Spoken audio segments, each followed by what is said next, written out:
Planning करत असताना बऱ्याचशा ब्लॉगमध्ये श्रीलंकेचा इतिहास, रामायणातील आठवणी, ट्रेक याबद्दल माहिती होती. परंतु या इतिहासापलीकडे देखील श्रीलंकेची एक सुंदर बाजू आहे. आजच्या भागामध्ये आपण याच अतिशय सुंदर अशा श्रीलंकेतील काही प्लेसेसला भेट देणार आहोत. चला तर मग सुरू करूया. बीचेस फिरण्यासाठी आपण नेहमीच युरोपमधील स्पेन किंवा थायलंडमधील फुकेट या ठिकाणांना पसंती देतो. परंतु भारताच्या शेजारील देशामध्ये देखील सुंदर असे अगदी क्रिस्टल क्लिअर पाणी असणारे समुद्रकिनारे आहेत. युरोप, अमेरिका या देशांमधील पर्यटकांनी नेहमीच श्रीलंकेतील या ठिकाणांना पसंती दिली आहे. परंतु अजूनही भारतीयांसाठी ही ठिकाणे अपरिचित आहे असे वाटते. आजच्या भागात आपण श्रीलंकेची बीच टूर करणार आहोत.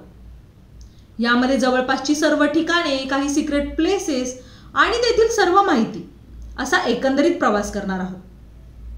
श्रीलंका सिरीजच्या पहिल्याच भागात सांगितल्याप्रमाणे श्रीलंका हे एक बेट असून त्याच्या चारही बाजूंनी समुद्र आहे. जर या सिरीजमधील मागचे व्हिडिओज अजून पाहिले नसतील तर वर लिंक दिलेली आहे, नक्की पहा. मुख्यतः श्रीलंकेतील दक्षिण भागातील ठिकाणांना पर्यटकांची बीच टूरसाठी पसंती असते. यामध्ये स्कूबा डायव्हिंग, स्नॉर्कलिंग त्याचबरोबर सर्फिंग शिकण्यासाठी देखील बरेच पर्यटक येतात. तसेच संपूर्ण समुद्रानेच वेढलेला असल्याने रस्त्यामध्ये कुठेही थांबून आपण बीचचा आनंद घेऊ शकतो. श्रीलंकेतील बीचेस एवढे सुंदर असतील असे वाटले नव्हते. परंतु इथे आल्यावर आमच्या ट्रिपचा अजून एक दिवस इथे घालवायचं ठरवलं. श्रीलंकेची ट्रिप ही सर्कलमध्ये केली जाते. म्हणजेच तुम्ही आधी हे बीचेस फिरू शकता किंवा ट्रिपच्या शेवटी. आम्ही सजेस्ट करू की तुम्ही हे डेस्टिनेशन तुमच्या ट्रिपच्या शेवटी करा, म्हणजे तुम्ही निवांत एन्जॉय करू शकाल. या ट्रिपसाठी तुम्ही मिरिसा किंवा गॉल या शहरांना बेस करू शकता आणि इथले सगळे प्लेसेस कव्हर करू शकता. या ठिकाणी तुम्ही कार किंवा बाईक रेंटने घेऊ शकता किंवा टुकटुकने देखील फिरू शकता. आम्ही सर्वप्रथम पोहोचलो मिरिसा येथे. हे ठिकाण वॉटर स्पोर्ट्ससाठी खूप फेमस आहे. या ठिकाणी आपण secret beach, coconut tree hill, parrot rock तसेच रात्रीच्या वेळी व्हेल पाहण्यासाठी जाऊ शकतो. मिरिसामध्ये खूपच सुंदर असे कॅफे देखील आहेत. त्यापैकी अलोहा कॅफे देखील नक्की ट्राय करा.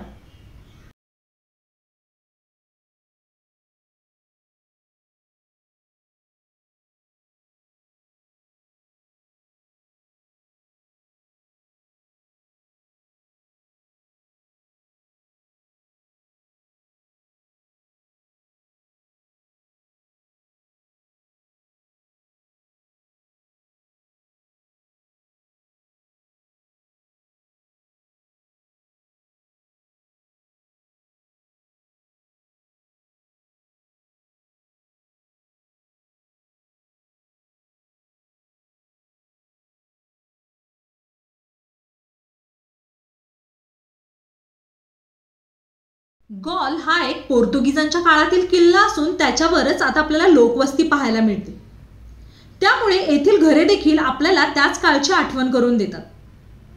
या किल्ल्यांच्या उंच भिंतीवरून दिसणारा समुद्रकिनारा, संध्याकाळच्या वेळेस येथून सनसेट तर खूपच भारी दिसतो. या किल्ल्यांच्या काही बाजूंना आपल्याला जुन्या काळातील तोफा देखील पाहायला मिळतात. या किल्ल्याच्या एका बाजूला लाईट हाऊस देखील आहे. गॉलच्या जवळच थाल्पे बीच आहे. हा बीच खूपच युनिक आहे. या ठिकाणी क्रिस्टल क्लिअर वॉटर तर आहे, परंतु समुद्रकिनारी नैसर्गिकरित्या तयार झालेले खड्डे आहेत. या छोट्या छोट्या स्विमिंग पूलमध्ये पोहायची मज्जा काही वेगळीच आहे. त्यामुळे हा बीच अजिबात मिस करू नका. त्यानंतर आम्ही गेलो एका जपानी पगोड्याला भेट देण्यासाठी. या पगोड्याच्या शेजारीच एक रस्ता जातो जंगल बीचकडे. याला तुम्ही सिक्रेट बीच म्हणाले तरी चालेल. खूप कमी लोकांना हा बीच माहिती आहे. बीचपर्यंत पोहोचण्यासाठी छोटासा ट्रेक करावा लागतो. जर तुम्हाला अगदी निवांत वेळ घालवायचा असेल तर नक्कीच या बीचला भेट द्या. संध्याकाळी आम्ही मस्त गॉलच्या गल्ल्यांमध्ये फेरफटका मारून दिवसाचा शेवट केला. गॉलमध्ये डिनरसाठी मस्त रेस्टॉरंट्स आहेत. त्याचे डिटेल्स स्क्रीनवर आणि डिस्क्रिप्शनमध्ये दिलेले आहेत. अशा प्रकारे तुम्ही दक्षिण श्रीलंकेचा 2 दिवसाचा प्लॅन करू शकता. जर तुमच्याकडे वेळ असेल तर श्रीलंकेच्या पूर्वेला असणाऱ्या अरुगाम बे या ठिकाणाला देखील भेट देऊ शकता. या ठिकाणी तुम्हाला बीचेसवर काहीच गर्दी मिळणार नाही. आजचा भाग आपण इथेच थांबवूया. व्हिडिओ कसा वाटला हे कमेंट्समध्ये नक्की सांगा. आवडला असेल तर नक्की लाईक करा. या सिरीजच्या पुढच्या भागात आपण श्रीलंकेतील एका युनिक अशा प्लेसला भेट देणार आहोत. त्यामुळे पुढचा व्हिडिओ पाहण्यासाठी चॅनलला नक्की सबस्क्राईब करा. लवकरच भेटूया पुढच्या भागात.